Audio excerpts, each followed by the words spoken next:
Today, I'm in a 2020 Lamborghini Urus. So for those who've been living under a rock, this is the brand new Lamborghini SUV, part of this new wave of super SUVs from Lamborghini, Bentley, Rolls-Royce, Aston Martin, soon to be Ferrari. This is definitely my favorite of the new wave of super SUVs. It's a 4-liter V8 twin turbo.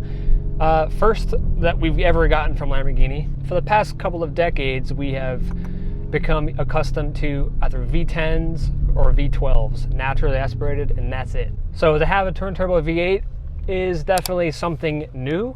Beauty of this car is that it is your traditional SUV with the traditional SUV features and amenities. Except, well, it just isn't, is it? You have 641 brake horsepower and 627 foot-pounds of torque. No cops? Right. Jesus Christ. And it will top out at 190 miles an hour, making it the fastest SUV ever made. It does seat 5 people, comfortably that is. Tons of room in here, tons of legroom in the back. It's very strange to be so high up and then you look down at the steering wheel and it says Lamborghini right there. It's a very strange thing to get used to, but it is something I'm happy to get used to because it is a great feeling when you put your foot down.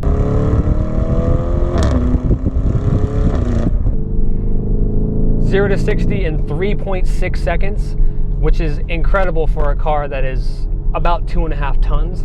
It also has the largest brakes ever fitted to a production car. I believe it's about 17.5 inches all the way around. Carbon ceramic brakes. Jesus. Yeah, it just rips on upshifts. And downshifts are pretty smooth. And this kind of follows the Huracan formula when it comes to the exhaust. Doesn't have quite as high pitch of a tone as the V10, of course, or V12. But the V8 still sounds like a Lamborghini should. Large amounts of pops and crackles on the overrun.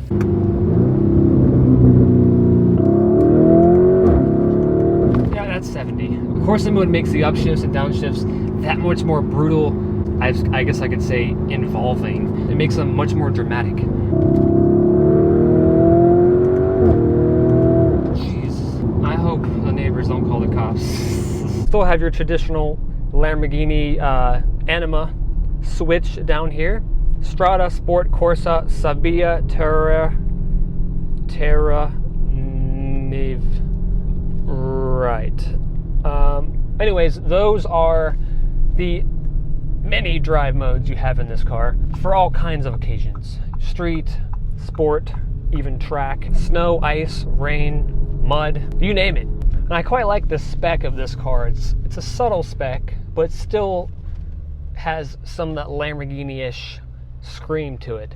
The black wheels with the yellow calipers just tie it all together very nicely. It's a very subtle spec, but still loud at the same time.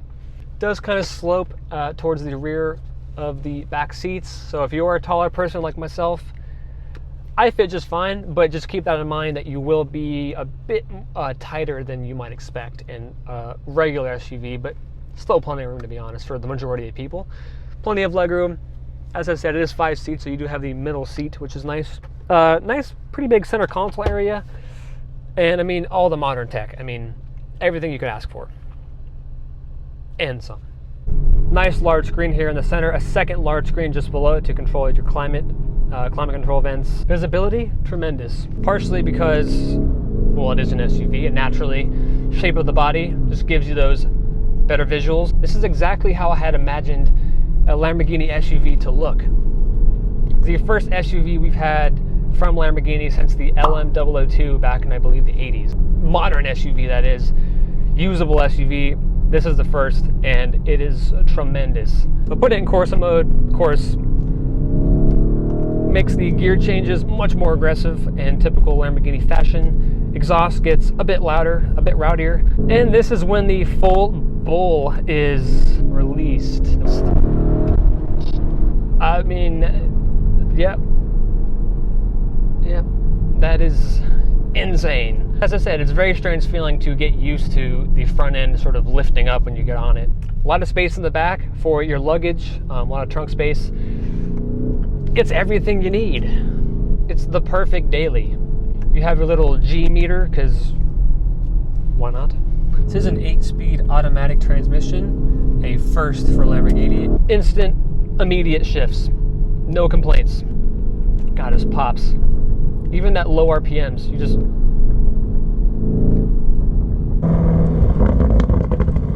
Seats are very comfortable. Still carries that traditional Lamborghini hexagon type of pattern throughout everywhere in the interior. The seats, steering wheel, really everywhere you look. Yellow stitching, leather everywhere.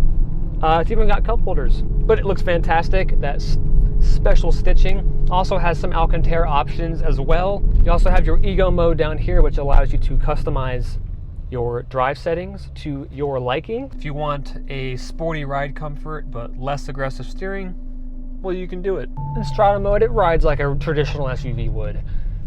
Quite comfortable, nothing out of the ordinary. It's when you put it in Sport and Corsa mode that everything really hunkers down. You put it in Corsa mode, the little front gauge cluster changes. It tells you exactly how much power I'm making at any given time. So right now, 134 horsepower.